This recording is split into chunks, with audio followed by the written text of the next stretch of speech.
How to reset all settings on Android. Well, it's pretty simple and a quick process, so let's get started with the video. First thing first, move into the settings of a device. Once you're inside the settings, scroll down and you'll see the option of About Phone. Once you find the About Phone, you need to click on it. Once you're inside About Phone, once again scroll all the way down to the bottom and you'll see the option where it says Reset. Click on it. Tap on Reset All Settings in the section of Reset.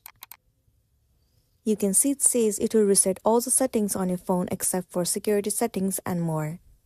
If you're ready, click on Reset Settings. Now you will need to enter the passcode of your device. Once you've entered, it will land you on the space again. Now once again, if you click on Reset at the bottom, then all the settings will be reset and it will go back to defaults. So that's the end of the video. If this video helped you, give it a like and check out our next tutorial. Thank you.